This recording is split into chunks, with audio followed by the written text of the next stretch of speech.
Hello guys, এটা আমার channel world news by Sultana. তো এই চ্যানেলে আমি বিভিন্ন ধরনের দেশ বিদেশের খবর, বিভিন্ন ধরনের ইন্টারেস্টিং খবর প্রেজেন্ট করে থাকি। শুধুমাত্র দেশের না, দেশের বাইরেও বিভিন্ন ধরনের খবর আমি উপস্থাপন করে থাকি। তো রিসেন্টলি আমার একটা ভিডিও আসছে, যেটা হচ্ছে যে কি গাজী নজরুল ইসলামকে নিয়ে যে আমি ভিডিওটা বানালাম। রিসেন্টলি এই ভিডিওটা আমি বানালাম, আপনারা সবাই আমার চ্যানেলে গিয়ে এই ভিডিওটা দেখে আসবেন। এখন আজকে আমি একটা নতুন ভিডিও বানাবো মামুনকে নিয়ে, মামুন, লাইলা আর মোহনাকে নিয়ে একটা ভিডিও বানাবো।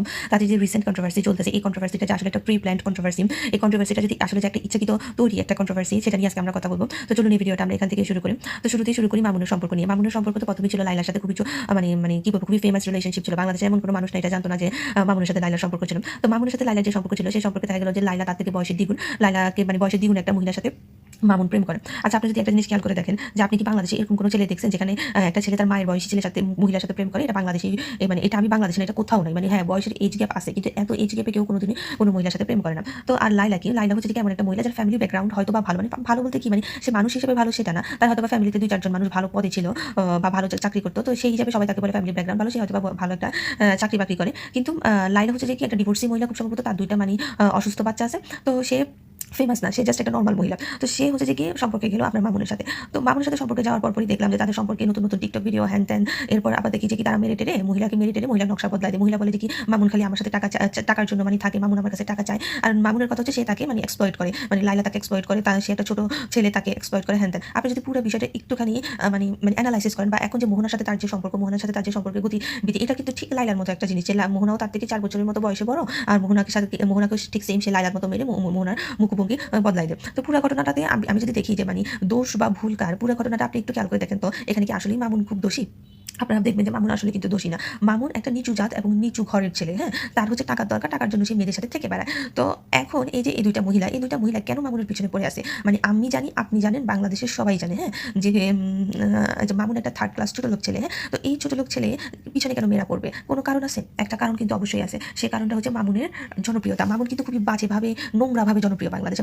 বাংলাদেশে একটা নেশাখোর, অশ্লীল, বেয়াদব ছেলে হিসেবে জনপ্রিয়। তো অনেক মেয়েরাই আছে, যেমন ধরেন লাইলা বা মোহনা টাইপসের মেয়ে, এরা কিন্তু সোশ্যাল মিডিয়াতে আসে দীর্ঘদিন ধরে, কিন্তু এদেরকে কেউ কিন্তু চিনে না, এদেরকে কেউ কিন্তু জানে না। তো এরা আসলে কি করে জানেন? যে এরা একটু জনপ্রিয় হওয়ার জন্য মামুন টাইপসের ছেলেদেরকে ধরে, মামুন টাইপসের ছেলেদেরকে ধরে এরা সোশ্যাল মিডিয়ার সামনে আসতে চায়। আপনি আমাকে বলেন, কোনো মহিলা যদি সত্যিকারের জীবন সঙ্গী দরকার, সে কোনোদিনও কি মামুনের মতো ছেলেকে সে বিয়ে করতে পারে? আমার মনে হয় না কোনোদিনও বিয়ে করতে পারে, বা মামুনের মতো ছেলের সাথে সে কোনোদিনও সম্পর্ক যেতে পারে, এটা সম্ভব না। এবং যে মেয়ে জানে মোহনা যে মামুন একটা লাইলার সাথে যা করলো, তারপরেও সে কিভাবে মামুনের সাথে সম্পর্কে যেতে পারে? মামুনের সাথে সেই কারণেই সম্পর্কে যাচ্ছে, কারণ তার একটা ফেস ভ্যালু দরকার, সে একটা নতুন নতুন কাজ করতে চায়। দেখবেন যে আমাদের জানি, যেমন ধর আমি একটা উদাহরণ দিই, যেটা আমার দেওয়ার কথা, যে আহাদ, তিশা, আকির যে সম্পর্কটা, ওখানে আপনারা দেখবেন যে আকি কিন্তু জানতো যে আহাদের আগে একটা বউ আছে তিশা। হ্যাঁ, এটা সবাই জানতো, তাহলে আর ও কেন জানবে না? কারণ আহাদের বউ তিশা, দীপা তো এর আগেও ব্লগিং ভিডিও করছে। তা আকি কেন জেনে শুনে এই সংসারটাতে আসলো? হ্যাঁ, আকি জেনে শুনে এই কারণে এই সংসারটাতে আসছে, যে যাতে করে সে ফেমাস হয়ে যেতে পারে। নাহলে আপনি একটা কথা ভাবেন, যে আমি জানি না, আপনি জানেন না, কেউ জানে না, কিন্তু আহাদ নামে যে ছেলেটা, এই ছেলেটার একটা বউ আছে তিশা, এর আগেও এর আরেকটা বউ ছিল দীপা। তাহলে তুমি আকি কেন এই সম্পর্কে আসবা? তোমার আসার কোনো দরকার আছে? তুমি অন্য জায়গায় যাও, অন্য কিছু করো না। তখন তুমি আসছো যাতে করে তুমি খেয়ে পরে বাঁচতে পারো। যখন তুমি এখান থেকে এক্সিট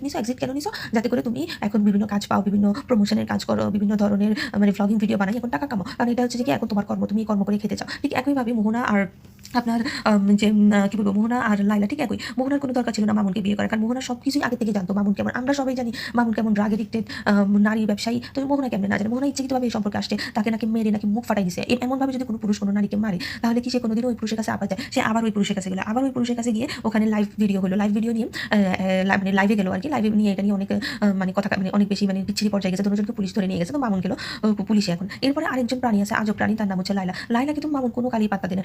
মামুন জাস্ট লাইলাকে একটা টাকা কামানোর মেশিন হিসেবে দেখছে, আর লাইলা মামুনকে একজন ফেমাস হওয়ার একটা জারিয়া হিসেবে দেখছে, মাধ্যম হিসেবে দেখছে। কারণ লাইলাকে কেউই চিনতো না। লাইলা বারবার মামুনকে নিয়ে কথা বলে।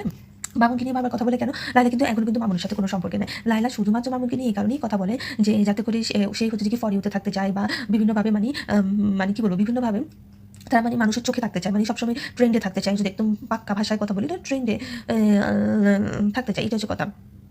তো এই কারণেই তারা বেসিক্যালি এই ছেলের সাথে সম্পর্কে যায়। আমার কথা হচ্ছে এই ছেলে খারাপ, হ্যাঁ, এটা খারাপ ছেলে, বস্তির ছেলে, হ্যাঁ ছেলে, তাহলে এই ছেলের সাথে সম্পর্কে যাও কেন? কোনো ছেলে তো কোনো মেয়েকে জবরদস্তি সম্পর্কে আনতে পারে না। একটা ছেলে যখনই একটা মেয়েকে সম্পর্কে আনে, তাহলে যখন সে রাজি থাকে, মেয়েটা সম্পর্কে রাজি থাকে। আর দ্বিতীয় কথা হচ্ছে যে এটা, যে অনেকে বলবে যে পুরো ভিডিওটাতে আমি খালি মেয়েদের দোষ দেখালাম। না ভাই, আমি মেয়েদের দোষ দেখাচ্ছি না। আমি বলতেছি যে মামুন একটা খারাপ এবং নিচু শ্রেণীর একটা ছেলে। সে যে খারাপ এটা সবাই জানে, সে যে খারাপ সেটা লাইলা জানে, সে যে খারাপ সেটা মোহনা জানে, সে যে খারাপ এটা আমি জানি। যখন আমরা সবাই একটা ছেলে সম্পর্কে খারাপ জানি, যখন আমরা সবাই একটা ছেলেকে জানি যে he is a very worst man, তাহলে কেন আমি বা তুমি ওই সম্পর্কে সম্পর্কটাতে যাবো, বা কেন আমি বা তুমি ওই সম্পর্কটাতে গিয়ে মানে ওই সম্পর্কটাতে গিয়ে আমরা ঠকবো। এটা স্বাভাবিক কথা না? আমরা জানি যে ছেলেটা খারাপ, ছেলেটা তো বলেই দিল ছেলেটা খারাপ, ছেলেটার এমন কোনো নারীর সাথে নাই ছেলেটার সম্পর্ক নাই। তাহলে ওই সম্পর্কে যাওয়ার মানে কি? আমরা লাইমলাইট চাই, তাই কারণে আমরা যাই। নাহলে তো আমরা যাইতাম না। তো আমার এই ভিডিওটা আপনার কেমন লাগলো? যদি এই ভিডিওটা ভালো লেগে থাকে তো প্লিজ সাবস্ক্রাইব মাই চ্যানেল।